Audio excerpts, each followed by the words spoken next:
Question है, कोई निश्चित धनराशि साधारण ब्याज पर निवेश की गई। 5 वर्ष के उपरांत प्राप्त होने वाला मिश्र धन 3 वर्ष में प्राप्त होने वाले मिश्र धन का 1/4 गुना हो जाता है। ब्याज की दर प्रतिशत क्या है? तो यहाँ पर हमें साधारण ब्याज की दर ज्ञात करनी है। तो यहाँ पर जो डाटा दिया हुआ है वो ये है कि 5 वर्ष के उपरांत जो मिश्र धन प्राप्त हो रहा है, आपको पता है कि मिश्र धन किसके बराबर होता है? मूलधन प्लस ब्याज। मूलधन वह राशि होती है जिस राशि को उधार लिया जाता है या फिर जिस राशि को हम निवेश कर रहे हैं, वह राशि क्या कहलाती है? मूलधन कहलाती है। तो यहाँ पर तो दिया हुआ है कि 5 वर्ष के उपरांत प्राप्त होने वाला जो मिश्र धन है वो 3 वर्ष में प्राप्त होने वाले मिश्र धन का 1/4 गुना है। तो यहाँ पर आपको ये समझना है कि 1/4 एक ये मिश्रित भिन्न है। इस मिश्रित भिन्न को अगर हम साधारण भिन्न में बदलेंगे तो क्या आएगा? 4 का गुणा 1 से करेंगे 4 आएगा और 1 जोड़ देंगे तो यहाँ पर ये किसके बराबर आ जाएगा? 5/4 के बराबर आ जाएगा। तो 1/4 बराबर किसके है? 5/4 के बराबर है। तो यहाँ पर तो हम लिख लेते हैं कि 3 वर्ष का मिश्र धन, यहाँ पर हम लिख रहे हैं 3 वर्ष का मिश्र धन और यहाँ पर हम लिख रहे हैं 5 वर्ष का मिश्रधन, यानी कि 5 वर्ष के बाद जो भी मिश्रधन मिल रहा है, मिश्रधन यानी कि मूलधन प्लस ब्याज। तो यहाँ पर तो प्रश्न में दिया हुआ है कि जो 5 वर्ष के उपरांत प्राप्त होने वाला मिश्रधन है वो 3 वर्ष में प्राप्त होने वाले मिश्रधन का 1/4 गुना है। तो यहाँ पर हम मान लेते हैं कि जो ये बट्टे में 4 लिखा हुआ है, यानी कि जो 1/4 है, ये किसके बराबर है? 5/4 के बराबर है ना। तो यहाँ पर हम मान रहे हैं कि जो ये बट्टे में 4 लिखा हुआ है ये 3 वर्ष के उपरांत प्राप्त होने वाला मिश्रधन है। अगर यहाँ पर हमने मान ही लिया है कि 3 वर्ष के उपरांत जो मिश्रधन प्राप्त हो रहा है वो 4 यूनिट प्राप्त हो रहा है, तो 5 वर्ष के उपरांत कितना मिश्रधन मिल रहा है? ये आपको पता है कि 3 वर्ष में जो मिश्रधन प्राप्त हो रहा है ना, उसी का ही 1/4 गुना, यानी कि 5/4 से हमें गुना करना होगा। तो 4 से 4 कट जाएगा और ये कितना आ जाएगा? 5 यूनिट आ जाएगा। तो आपको इस तरह से समझना है कि यहाँ पर अगर हमने मान ही लिया है कि 3 वर्ष के उपरांत मिश्रधन 4 है, तो 5 वर्ष के उपरांत मिश्रधन कितना है? 5 यूनिट है। और आप यहाँ पर भिन्न से भी समझ सकते हो, बट्टे में 4 लिखा हुआ है तो ये हमने मान लिया 3 वर्ष के उपरांत मिश्रधन, और ऊपर जो 5 लिखा हुआ है इसको हमने मान लिया 5 वर्ष के उपरांत जो मिश्रधन मिल रहा है वह। तो 3 वर्ष का मिश्रधन और 5 वर्ष के मिश्रधन के बीच में जो अनुपात है वो आपको पता है कि कितना है? 4:5 होगा। तो यहाँ पर अब आप देखिए कि जो 3 वर्ष का मिश्रधन है उससे हमें क्या पता लग रहा है? उससे हमें ये पता लग रहा है कि यहाँ पर मूलधन तो है ही और उसके साथ साथ यहाँ पर 3 वर्ष की ब्याज भी जुड़ी हुई है। आप यहाँ पर समझ गए ना कि 3 वर्ष का मिश्रधन का अर्थ यहाँ पर यही होगा कि यहाँ पर मूलधन तो है ही और साथ में 3 वर्ष की ब्याज भी जुड़ी हुई है। और यहाँ पर आप समझिए कि अगर हम 5 वर्ष के मिश्रधन की बात कर रहे हैं तो वास्तव में यहाँ पर मूलधन तो है ही, क्योंकि जो साधारण ब्याज होता है ना उसमें मूलधन हर वर्ष के लिए समान होता है।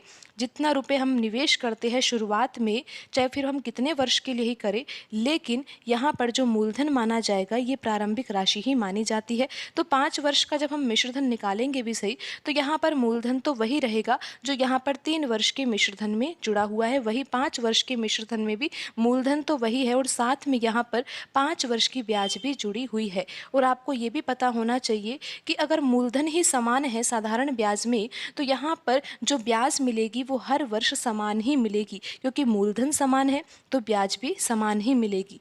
तो यहाँ पर हम लिख रहे हैं 5 वर्ष का ब्याज। तो आप यहाँ पर इस तरह से समझिए कि जब 3 वर्ष के मिश्रधन की बात हो रही है तो यहाँ पर मूलधन प्लस 3 वर्ष का ब्याज है और ब्याज जो है वो हर वर्ष का समान है। और 5 वर्ष के मिश्रधन से तात्पर्य आपको ये लेना है कि यहाँ पर मूलधन है और 5 वर्ष का ब्याज जुड़ा हुआ है। तो यहाँ पर आप समझिए कि यहाँ पर 4 है और यहाँ पर 5 है। अगर हम यहाँ पर 2 का गुणा कर दे, अभी आपको हम बताएंगे कि यहाँ पर हम 2 का गुणा किस लिए कर रहे हैं, तो यहाँ पर तो आ जाएगा ये 8 और यहाँ पर आ जाएगा 10। तो अब आप यहाँ पर देखिए कि 8 और 10 में अंतर कितने का है। यहाँ पर जो अंतर है ना वो कितने का अंतर है? यहाँ पर 2 यूनिट का अंतर है।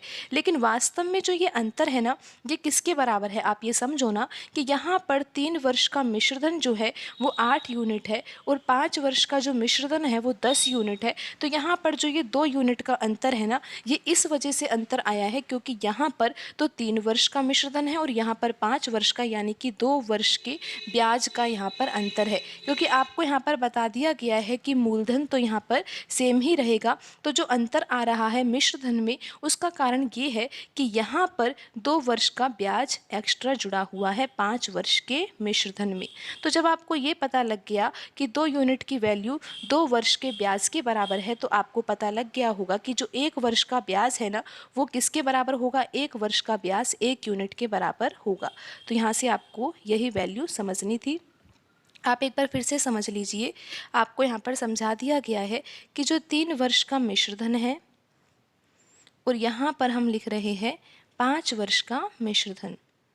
तो यहाँ पर जो अनुपात हमने निकाला था मिश्रधन में अनुपात कितना था, मिश्रधन में अनुपात था 4:5, लेकिन हमने इसको 2 से गुणा इसीलिए किया क्योंकि हमें 1 वर्ष का ब्याज निकालना था। और यहाँ पर डिफरेंस जो था ना, वो कितने का आ गया था, डिफरेंस यहाँ पर 2 यूनिट का आ गया था। इसलिए तो हमने बोला था कि यहाँ पर 2 यूनिट बराबर क्या है, 2 यूनिट बराबर है 2 वर्ष का ब्याज, और यहाँ पर 1 वर्ष का ब्याज कितना आ जाएगा, 1 वर्ष का ब्याज 1 यूनिट आ जाएगा। तो अब आपको पता है कि यहाँ पर 3 वर्ष का मिश्रधन तो कितना है, 8 यूनिट है, और आपको पता है कि 5 वर्ष का जो मिश्रधन है वो कितना है, 10 यूनिट है, क्योंकि हमने 2 का गुणा किया था, इसलिए ये 8 हो गया और ये कितना हो गया, 10 हो गया। लेकिन अब वास्तव में आप ये समझिए कि यहाँ पर हमको ये तो पता लग गया है कि 1 वर्ष का जो ब्याज है ना, वो कितना है, 1 यूनिट है। अगर यहाँ पर हम 3 वर्ष का मिश्रधन निकालेंगे, मिश्रधन यानी कि मूलधन है इसमें और 3 वर्ष का क्या है, ब्याज है। तो जब 1 वर्ष का ब्याज 1 यूनिट है तो 3 वर्ष का ब्याज तो 3 यूनिट ही होगा। लेकिन यहाँ पर जो मिश्रधन है वो कितना है, 8 यूनिट है। तो आपको यहाँ पर ये समझना है कि यहाँ पर 5 + 3 है। किस तरह से हमने ये लिखा, 5 तो यहाँ पर मूलधन होगा, तो यहाँ पर फिर 3 क्या होगा, 3 यहाँ पर 3 वर्ष की ब्याज होगी। तो इस तरह से हम यहाँ पर 5 + 3 लिख रहे हैं। और यहाँ पर अगर ये 5 वर्ष का मिश्रधन है तो यहाँ पर मूलधन तो वही 5 ही रहेगा और 5 वर्ष की जो ब्याज है ना, वो 5 यूनिट हो जाएगी। इस तरह से यहाँ पर आपको समझना है। तो अब हमें तो यहाँ पर क्या निकालनी है, ब्याज की दर निकालनी है ना। अब आपको ये पता है कि यहाँ पर जो ब्याज है ना, वो 1 यूनिट है और मूलधन कितना है, 5 यूनिट है। तो बट्टे में आप 5 लिखोगे और प्रतिशत में आंसर निकालना है, तो मल्टीप्लाई यहाँ पर 100 से करेंगे और ये कितना आ जाएगा, ये आ जाएगा 20%। तो ब्याज की दर का प्रतिशत क्या होगा, 20% के बराबर होगा। तो यहाँ पर ऑप्शन बी सही आंसर होगा। यहाँ पर आपको ये समझ में आ जाना चाहिए कि यहाँ पर 1 वर्ष का ब्याज जो है वो कितना आया है, 1 यूनिट आया है।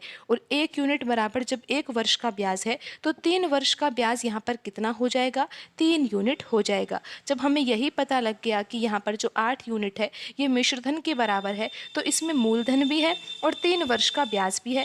3 वर्ष का ब्याज तो 3 यूनिट ही हो जाएगा और 5 यूनिट क्या हो जाएगा, मूलधन। इसी प्रकार हमने यहाँ पर भी पता लगा लिया कि 5 वर्ष का मिश्रधन है तो मूलधन तो यहाँ पर भी 5 होगा, लेकिन 5 वर्ष का ब्याज यहाँ पर 5 हो जाएगा। और फिर इस प्रकार 5 + 5 कितना हो जाएगा, 10 हो जाएगा। तो यहाँ पर अगर हमें ब्याज की दर निकालनी है तो हमें पता है कि ब्याज कितना है, 1 वर्ष का 1 यूनिट है, और बट्टे में हम लिखेंगे मूलधन को, मूलधन यहाँ पर 5 है, और मल्टीप्लाई हम 100 से करेंगे तो यहाँ पर आंसर आ जाएगा 20%। तो इस तरह से आप इन प्रश्नों को आसानी से हल कर सकते हो। क्वेश्चन है, एक वस्तु को 8800 रुपये में बेचने पर हुआ लाभ उसी वस्तु को 7200 रुपये में बेचने पर हुई हानि की राशि के बराबर है। यदि इसे 9600 रुपये में बेचा गया तो लाभ प्रतिशत क्या होगा। तो यहाँ पर प्रश्न में हमें ज्ञात करना है लाभ प्रतिशत। लेकिन अगर हमें लाभ प्रतिशत ज्ञात करना है तो उससे पहले तो हमें ये पता होना चाहिए कि यहाँ पर लाभ कितना हो रहा है, और लाभ पता लगाने के लिए हमें ये पता होना चाहिए कि वस्तु का क्रय मूल्य कितना है और वस्तु का विक्रय मूल्य कितना है। तो यहाँ पर प्रश्न में जो डाटा दिया हुआ है उससे तो यही समझ में आ रहा है कि प्रश्न में विक्रय मूल्य तो दिया हुआ है लेकिन क्रय मूल्य नहीं दिया हुआ है। तो सबसे पहले तो हमें क्रय मूल्य ज्ञात करना होगा। तो यहाँ पर जो दिया हुआ डाटा है उसको हमें समझना होगा, क्योंकि उसी के आधार पर हम यहाँ पर क्रय मूल्य निकाल पाएंगे। और जब क्रय मूल्य निकल जाएगा तो फिर हमें विक्रय मूल्य तो पता ही है, क्योंकि यहाँ पर दिया हुआ है कि 9600 रुपये में बेचना है उस वस्तु को, तो कितना रुपए का लाभ होगा। और फिर उसके बाद हमें ये भी ज्ञात करना होगा कि लाभ प्रतिशत क्या होगा। लेकिन अभी हम यहाँ पर दिए हुए डाटे से क्या ज्ञात करेंगे कि यहाँ पर वस्तु का क्रय मूल्य कितना होगा। तो यहाँ पर प्रश्न में जो डाटा दिया हुआ है वो तो ये दिया हुआ है कि एक वस्तु को 8800 रुपये में बेचा जा रहा है तो लाभ हो रहा है, लेकिन अगर उसी वस्तु को 7200 रुपये में बेचा जा रहा है तो हानि हो रही है।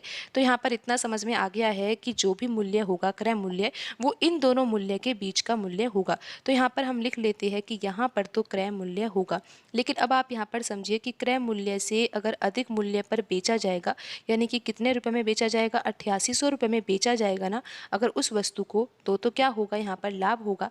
लेकिन यही अगर हम क्रय मूल्य से कम मूल्य पर यानी कि 7200 रुपये में बेचेंगे उस वस्तु को तो क्या होगी, हानि होगी। लेकिन हमें इतना जरूर पता है कि लाभ और हानि क्या हो रही है, बराबर हो रही है। तो अगर लाभ और हानि बराबर है तो अब हम कैसे पता लगाएं कि क्रय मूल्य क्या होगा। तो इसका एक तरीका ये है कि यहाँ पर आप डिफरेंस ज्ञात कर सकते हो कि 8800 में से अगर हम 7200 घटाएंगे तो यहाँ पर अंतर कितने का आएगा, 1600 का अंतर आएगा। अब इसी 1600 को हम बराबर बराबर भागों में बांटेंगे तो यहाँ पर भी आ जाएगा 800 और यहाँ पर भी कितना आ जाएगा, 800 आ जाएगा।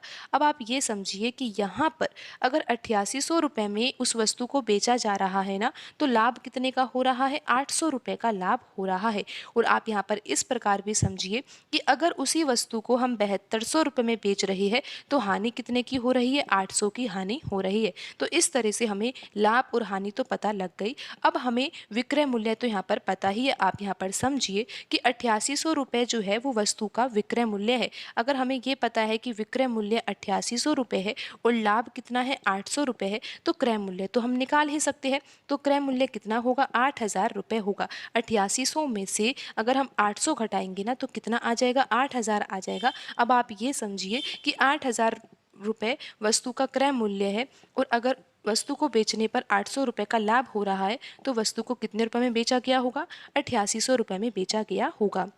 अब आप यहाँ पर ये भी समझ सकते हो कि यहाँ पर 800 रुपये की हानि हो रही है तो 7200 रुपये में अगर उस वस्तु को बेचा जाए तो 800 रुपये की हानि होती है। लेकिन अगर आप ये समझ जाए कि यहाँ पर हम क्रय मूल्य कैसे निकालेंगे, अगर हमें विक्रय मूल्य पता है तो अगर आपको पता है कि यहाँ पर हानि हो रही है तो 7200 में हम 800 रुपये जोड़ देंगे तो 8000 रुपये क्या आ जाएगा, क्रय मूल्य आ जाएगा। तो अब आपको यहाँ पर ये समझ में आ गया होगा कि यहाँ पर वस्तु का जो क्रय मूल्य है वो कितना है।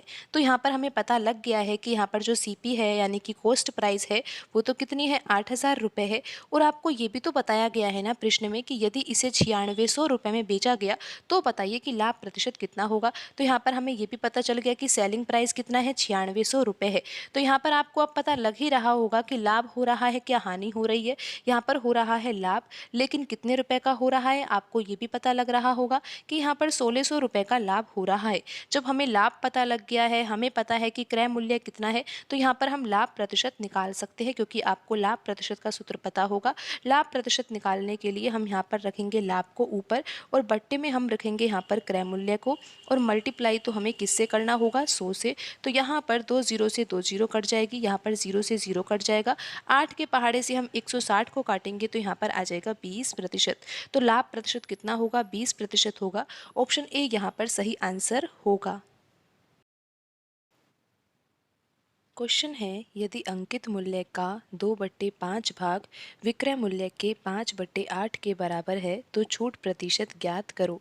तो यहाँ पर प्रश्न में हमें ज्ञात करना है कि छूट प्रतिशत क्या होगी। और प्रश्न में जो डाटा दिया हुआ है वो इस प्रकार है कि अंकित मूल्य का 2/5 यानी कि मार्केट प्राइस का 2/5 ये किसके बराबर है, ये बराबर है विक्रय मूल्य यानी कि सेलिंग प्राइस के 5/8 के बराबर है। तो यहाँ पर हम लिख लेते हैं का 5/8। तो आपको तो ये पता ही होगा कि यहाँ पर अगर का है तो का के स्थान पर हम मल्टीप्लाई का चिन्ह लगाएंगे और इस तरह से हम यहाँ पर लिख देंगे। और यहाँ पर है सेलिंग प्राइस और का के स्थान पर मल्टीप्लाई और यहाँ पर हम लिखेंगे 5/8। तो यहाँ पर अगर हम मार्केट प्राइस बटा सेलिंग प्राइस निकालेंगे तो क्या आएगा, यहाँ पर 5/8 है और ये जो 2/5 है ये जाएगा दाएं पक्ष में और हम इसको लिखेंगे 5/2। और ये फिर किसके बराबर होगा, 5 का गुणा 5 से होगा तो 25 आ जाएगा, 8 का गुणा 2 से होगा तो यहाँ पर आ जाएगा 16। तो मार्केट प्राइस बटे सेलिंग प्राइस ये किसके बराबर आ गया, 25/16 के बराबर आ गया। तो यहाँ पर हम लिख लेते हैं कि जो अंकित मूल्य है बटे विक्रय मूल्य जो है वो किसके बराबर है, 25/16 के। तो आपको अब यहाँ पर समझना है कि 25 रुपये तो वस्तु का अंकित मूल्य है, यानी कि 25 यूनिट तो वस्तु का अंकित मूल्य है, लेकिन उस वस्तु को जो बेचा गया है वो मूल्य क्या है, 16 यूनिट है। तो यहाँ पर छूट कितने की दी जा रही है, यहाँ पर छूट दी जा रही है 9 यूनिट की। और हमें तो आंसर निकालना है छूट प्रतिशत में। तो छूट प्रतिशत किस प्रकार निकालेंगे, हमें यहाँ पर छूट ऊपर रखना होगा, बट्टे में हमें रखना होगा अंकित मूल्य को। अंकित मूल्य यहाँ पर 25 यूनिट है और प्रतिशत में आंसर निकालने के लिए मल्टीप्लाई हमें 100 से करना होगा। तो 25 के पहाड़े से 100 कट जाएगा 4 बार, 9 का गुणा 4 से करेंगे तो कितना आ जाएगा, 36% आ जाएगा। और यहाँ पर ऑप्शन सी सही आंसर होगा। क्वेश्चन है, एक आदमी शहर ए से शहर बी की ओर यात्रा करता है। यदि वह अपनी गति को 25% तेज करता है तो वह स्थान बी पर 15 मिनट पहले ही पहुंच जाता है। यदि वह अपनी सामान्य गति से 40% धीमी गति से यात्रा करता है तो उसे कितने मिनट की देरी होगी। तो यहाँ पर प्रश्न में दिया हुआ है कि एक व्यक्ति है, वो अपनी स्पीड को 25% तेज करता है। जब वह अपनी स्पीड को 25% तेज करता है तो वह बी स्थान पर 15 मिनट पहले ही पहुंच जाता है। तो यहाँ पर अगर स्पीड को 25% बढ़ा दिया जाए तो फिर स्पीड कितनी हो जाएगी। तो यहाँ पर आप देखिए 25% बढ़ाया जा रहा है ना, और 25% का भिन्न रूप क्या होगा, क्योंकि यहाँ पर जो ये प्रतिशत में दिया हुआ है ना, प्रतिशत को अगर हम भिन्न में बदल देंगे तो प्रश्न को हल करना थोड़ा सा आसान हो जाएगा। तो 25% का भिन्न रूप क्या होता है, वैसे ही आपको पता होगा कि ये तो 1/4 के बराबर होता है, लेकिन आप फिर भी देख लिए कि कैसे 1/4 के बराबर होता है। 25% को भिन्न में बदलना है तो हम 25 तो लिखेंगे ही, लेकिन प्रतिशत का चिन्ह हटाकर यहाँ पर हम बट्टे में 100 लिखेंगे। और जब हम इसको हल करेंगे तो ये किसके बराबर आ जाएगा, 1/4 के बराबर आ जाएगा।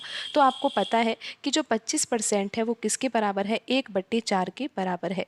तो यहाँ पर तो हम लिख लेते हैं सामान्य, और यहाँ पर हम लिख लेते हैं वर्तमान, यानी कि जब वह चाल को चेंज कर रहा है, यानी कि 25% बढ़ा रहा है, तो उसके बाद फिर अब वर्तमान में उसकी चाल अब कितनी हो गई। तो सामान्य चाल यहाँ पर हम मान रहे हैं, जो ये बट्टे में 4 लिखा हुआ है ना, 25% बराबर क्या है, 1/4 के है। तो यहाँ पर जो बट्टे में 4 लिखा हुआ है इसको तो हम मान रहे हैं सामान्य चाल।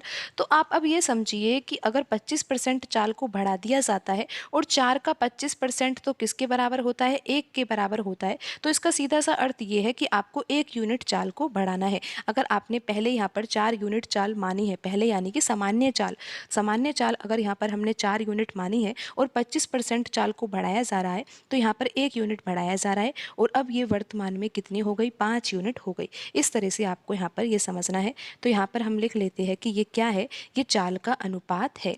चाल का अनुपात यहाँ पर क्या है, 4:5। तो यहाँ पर अब हम समय का अनुपात निकाल सकते हैं, क्योंकि आपको ये पता है कि जो व्यक्ति है वो शहर ए से शहर बी की ओर यात्रा कर रहा है। अगर वह सामान्य चाल से चलता तो भी वह शहर ए से शहर बी की ओर ही जा रहा था, लेकिन अगर उसने 25% चाल अपनी चेंज कर भी दी है, यानी कि 25% चाल बढ़ा भी दी है, तो भी वह शहर ए से शहर बी की ओर ही जा रहा है, यानी कि दूरी जो है ना यहाँ पर समान है। और आपको पता होना चाहिए कि जब दूरी समान होती है ना तो हम चाल के अनुपात को उल्टा कर देते हैं, और चाल के अनुपात का उल्टा ही समय का अनुपात होता है। जैसे कि हमने यहाँ पर लिखा है कि 4:5 यहाँ पर चाल का अनुपात है, तो समय का अनुपात इसी अनुपात का उल्टा हो जाएगा और ये हो जाएगा 5:4। तो यहाँ पर अब हमने समय का अनुपात निकाल लिया है। लेकिन अब आप यहाँ पर ये समझिए कि यहाँ पर जो ये चाल का अनुपात है और ये जो समय का अनुपात है, इससे हमें क्या समझना है। आप देखिए कि अगर चाल 4 यूनिट होती तो समय कितना लगता, 5 यूनिट लगता, लेकिन अब चाल को बढ़ा दिया गया है। जब स्पीड बढ़ेगी तो समय भी क्या लगेगा, कम लगेगा। आप देख सकते हो चाल जैसे ही 4 से 5 हो गई तो समय भी यहाँ पर 5 से 4 यूनिट हो गया, लेकिन समय में जो अंतर है ना यहाँ पर अनुपात में, वो अंतर कितने का आया है, 1 यूनिट का अंतर आया है। आपको पता है कि ये जो अंतर आया है इसका कारण क्या है, क्योंकि चाल में हमने परिवर्तन किया है। चाल यहाँ पर 25% तेज हो गई है, तो इसी कारण जो समय है ना वो कम लगा है, यानी कि वह व्यक्ति जो है वो 15 मिनट पहले पहुंच गया है। प्रश्न में ये डाटा दिया हुआ है कि अगर 25% तेज गति से वह चलता है तो वह स्थान बी पर 15 मिनट पहले पहुंच जाता है। तो यहाँ पर 5 यूनिट से समय जो है वो 4 यूनिट हो गया, यानी कि जो समय में अंतर आया है वो 1 यूनिट का आया है और प्रश्न के अनुसार ये अंतर जो है वो 15 मिनट के बराबर है। तो यहाँ से हमें 1 यूनिट की वैल्यू पता लग गई है और यहाँ पर ये समय की वैल्यू है। तो यहाँ पर हम पता लगा सकते हैं कि जो यहाँ पर समय है 5 यूनिट, यानी कि जो सामान्य समय है, सामान्य चाल से अगर वह व्यक्ति गति करता, यानी कि सामान्य चाल से वह चलता, तो उसको जो समय लगता वो कितना लगता, 5 यूनिट लगता। तो यही सामान्य समय होगा, नॉर्मल समय होगा। तो यहाँ पर हमें 5 यूनिट की वैल्यू ज्ञात करनी होगी। जब हमें पता है कि 1 यूनिट बराबर 15 मिनट है तो 5 यूनिट बराबर कितना हो जाएगा, 75 मिनट हो जाएगा, क्योंकि यहाँ पर हम 15 का गुणा कर देंगे 5 यूनिट में, तो यहाँ पर ये कितना आ जाएगा, 75 मिनट आ जाएगा। और यहाँ पर हम ये भी पता लगा सकते हैं कि अगर उसने चाल बढ़ा दी है तो फिर वह कितने समय में पहुँच रहा है, 4 यूनिट में पहुँच रहा है। 1 यूनिट बराबर 15 मिनट है तो 4 यूनिट बराबर 60 मिनट हो जाएगा। लेकिन इससे हमें कोई मतलब ही नहीं है, ये निकालने की आवश्यकता नहीं है। हमें तो सिर्फ इतना पता लगना चाहिए था कि सामान्य समय क्या होगा, और हमें पता लग गया है कि सामान्य समय कितना है, 75 मिनट है। लेकिन अब सामान्य समय पता लग ही गया है तो फिर प्रश्न कैसे हल होगा। तो यहाँ पर हम लिख लेते हैं कि जो सामान्य समय है, यानी कि नॉर्मल टाइम लगता है। नॉर्मल टाइम का तात्पर्य यहाँ पर ये है कि अगर वह नॉर्मल स्पीड से चलता, जितनी उसकी स्पीड है, तो उसको समय कितना लगता है। यहाँ पर टाइम हम लिख लेते हैं कि 75 मिनट का समय लगता। तो इतना तो आपको समझ में आ ही गया है। अब आप यहाँ पर दूसरा डाटा को देखिए, क्योंकि इसी से अब आगे हमें प्रश्न हल करना है और आंसर निकालना है। आप देखिए कि अब वह व्यक्ति जो है ना वो सामान्य गति से 40% धीमी गति से यात्रा कर रहा है, यानी कि इस बार वह अपनी स्पीड कम कर रहा है। अगर स्पीड कम कर रहा है तो उसको समय भी ज़्यादा लगेगा, समय ज़्यादा लगेगा तो उसको देरी हो जाएगी। और प्रश्न में यही पूछा गया है कि उसे कितने मिनट की देरी होगी। तो यहाँ पर आप देखिए कि जो 40% है, 40% का सबसे पहले तो हम भिन्न रूप निकालेंगे, क्योंकि आपको बता दिया गया है भिन्न से सवाल को हल करना आसान हो जाता है और हम प्रतिशत को भिन्न में आसानी से बदल सकते हैं। 40 तो हम लिखेंगे ही, प्रतिशत का चिन्ह हटाकर हम बट्टे में 100 लिख देंगे और जब हम इसको हल करेंगे तो ये आ जाएगा 2/5 के बराबर। तो आपको पता है कि जो 40% है वो किसके बराबर होता है, 2/5 के बराबर होता है। तो यहाँ पर हम फिर से सामान्य चाल लिखते हैं और यहाँ पर हम लिखेंगे वर्तमान चाल, क्योंकि आपको पता है ना कि अब इस बार भी चाल में परिवर्तन कर दिया गया है। और कितना परिवर्तन किया है, 40% का, यानी कि 40% अब चाल धीमी कर दी है। लेकिन अब हम सामान्य चाल और वर्तमान चाल को क्या माने, आपको बताया गया है कि जो यहाँ पर बट्टे में 5 लिखा हुआ है ना, यानी कि 40% किसके बराबर है, 2/5 के बराबर है। तो यहाँ पर जो बट्टे में 5 है इसको हम मानेंगे सामान्य चाल। लेकिन 40% चाल कम की जा रही है तो 5 का 40% क्या होगा, 2 के बराबर होगा। तो 5 में से अगर हम 2 कम करेंगे तो यहाँ पर वर्तमान चाल आ जाएगी 3 यूनिट। इस तरह से आपको यहाँ पर समझना है कि सामान्य चाल अगर यहाँ पर 5 यूनिट है और 40% चाल कम की जा रही है तो चाल जो है वो 5 से 3 हो जाएगी। तो यहाँ पर 5:3 जो है ये चाल का अनुपात है। और आपको पता है कि इस बार भी उस व्यक्ति को पहुँचना कहाँ है, शहर ए से शहर बी तक ही पहुँचना है, चाहे वह सामान्य चाल से चले या फिर वह अपनी चाल को कम कर दे या फिर तेज कर दे। तो यहाँ पर प्रश्न में जो डाटा दिया हुआ है उसके अनुसार जो दूरी है ना, दूरी वही है, शहर ए से शहर बी की ओर जाना, शहर ए से शहर बी तक पहुँचना। तो चाल का अनुपात अगर हमने निकाल लिया है और आपको बता दिया गया है कि दूरी यहाँ पर समान है, और जब दूरी समान है और हमें चाल का अनुपात पता है तो समय का अनुपात हम आसानी से निकाल सकते हैं। क्योंकि करना ही क्या है, चाल के अनुपात का उल्टा करना है। अगर चाल का अनुपात 5:3 है तो समय का अनुपात हो जाएगा 3:5। तो यहाँ तक आपको समझ में आ गया होगा। अब हमें क्या पता लगाना है कि अगर उसने चाल कम कर दी है ना तो उस स्थिति में समय कितना लगेगा। आप समझिए कि यहाँ पर अगर सामान्य चाल से ही वह व्यक्ति चलता तो उसको समय कितना लगता, 3 यूनिट लगता। लेकिन चाल को अगर 5 से 3 कर दिया गया है तो समय कितना लगेगा, 5 यूनिट लगेगा। तो हमें इसी 5 यूनिट की वैल्यू ज्ञात करनी है। तो आपको पता है कि जो सामान्य समय है वो कितना है, 3 यूनिट। लेकिन हमें तो इसकी वैल्यू भी पता है कितनी है, ये 75 मिनट के बराबर है। तो 3 यूनिट की वैल्यू कितनी है, 75 मिनट के बराबर है।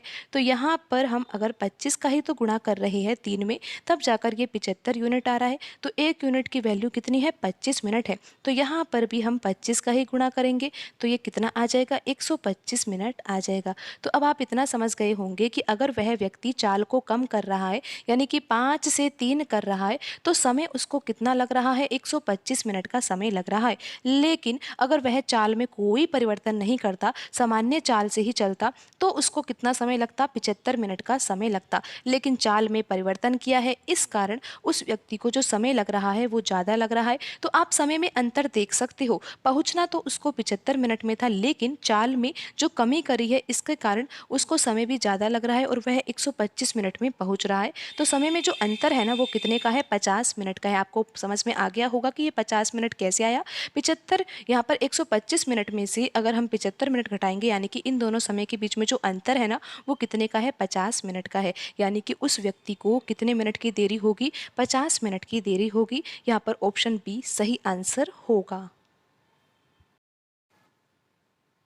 क्वेश्चन है, एक मिठाई के लिए 40% चीनी युक्त 3 लीटर चीनी का घोल बनाते समय घोल में 1 लीटर पानी और मिलाया जाता है, तो बताइए नए घोल में चीनी का प्रतिशत क्या होगा। तो यहाँ पर प्रश्न में डाटा जो दिया हुआ है वो ये दिया हुआ है कि 3 लीटर चीनी का घोल बनाया जा रहा था, और जब 3 लीटर चीनी का घोल बनाया जा रहा था तो उसमें 40% तो क्या डाला गया? चीनी को डाला गया। अगर 40% चीनी है और चीनी का घोल बनाया जा रहा है, तो यहाँ पर जो 60% होगा वो क्या होगा? पानी होगा। तो आपको इतना तो समझ में आ गया होगा कि यहाँ पर जो प्रश्न में दिया हुआ है कि एक मिठाई के लिए चीनी का घोल बनाना है, और कितना बनाना है? 3 लीटर बनाना है, और उसमें 40% तो चीनी ही डालनी है। तो यहाँ पर चीनी अगर 40% डाली जा रही है, तो उस घोल में जो पानी डाला जाएगा वो कितना डाला जाएगा? 60% डाला जाएगा। तो 3 का 40% अगर हम निकालेंगे तो यहाँ पर ये कितना आएगा? ये तो आपको पता होगा कि यहाँ पर 0 से 0 कट जाएगा, और यहाँ पर 3 का गुणा 4 से होगा 12, और 12/10 यानी कि 1.2। तो आपको ये समझ में आ गया है कि यहाँ पर जो चीनी मिलाई जा रही है वो 3 लीटर का 40% मिलाई जा रही है, यानी कि 1.2 मिलाई जा रही है। तो यहाँ पर हमें पता लग गया कि 3 लीटर में से 1.2 जो है वो तो चीनी है, तो शेष यहाँ पर कितना बचेगा? 1.8 लीटर बचेगा, जो कि क्या होगा? पानी होगा। तो यहाँ तक आपको समझ में आ गया होगा। अब आगे प्रश्न में दिया हुआ है कि जो ये 3 लीटर का चीनी का घोल बनाया जा रहा था ना, अब उसमें क्या किया गया है कि 1 लीटर पानी डाल दिया गया है। अगर 3 लीटर चीनी के घोल में हम 1 लीटर पानी मिला देंगे, तो वही घोल जो है 3 लीटर का है, अब वो घोल कितने का हो जाएगा? 4 लीटर का हो जाएगा। आपको ये समझ में आ गया होगा। पर अब आप यहाँ पर ये देखिए कि अब चीनी कितनी है और पानी कितना होगा। आपको पता है कि हमने चीनी में तो कोई परिवर्तन नहीं किया है, हमने सिर्फ पानी मिलाया है। इसी कारण तो जो घोल है वो 3 लीटर से 4 लीटर हो गया, लेकिन चीनी तो अभी भी 1.2 ही है। जितनी पहले मात्रा थी ना उतनी ही अभी है। लेकिन जो पानी है ना, 4 लीटर में से हमने 1.2 जो है ये तो चीनी मिली हुई है। तो यहाँ पर जो शेष है वो क्या है? पानी है। और पानी कितना है? 2.8 लीटर। अब प्रश्न में तो ये पूछा गया है कि जो नया घोल बना है ना, आपको पता है ना कि हम कौन से नए घोल की बात कर रहे हैं? जो 4 लीटर घोल बना है हम उसकी बात कर रहे हैं। नए घोल में चीनी का प्रतिशत क्या होगा? हमें पता है कि जो नया घोल है उसकी कुल मात्रा कितनी है? 4 लीटर है, और हमें ये भी पता है कि उसमें चीनी कितनी है? 1.2 है। तो हम किस प्रकार प्रतिशत निकालेंगे? हम लिखेंगे 1.2 बट्टे में हम लिखेंगे जो कुल यहाँ पर मिश्रण है, यानी कि जो चीनी का घोल है उसकी मात्रा, यानी कि बट्टे में 4 लिखेंगे, और मल्टीप्लाई तो हम यहाँ पर 100 से ही करेंगे क्योंकि आंसर हमें प्रतिशत में निकालना है। अब हम इसको हल कर लेते हैं। यहाँ पर दशमलव को हटाएंगे तो बट्टे में 10 आ जाएगा, और यहाँ पर 10 से यहाँ पर ये 100 कटेगा तो यहाँ पर 10 आ जाएगा। 4 से हम 12 काटेंगे तो 3 बार कटेगा, और 3 का गुणा 10 से होगा तो आंसर आ जाएगा यहाँ पर 30%। तो यहाँ पर प्रश्न में पूछा गया था कि जो नया घोल बनाया गया है उसमें चीनी का प्रतिशत क्या होगा, तो आंसर होगा 30%। ऑप्शन सी यहाँ पर सही आंसर होगा।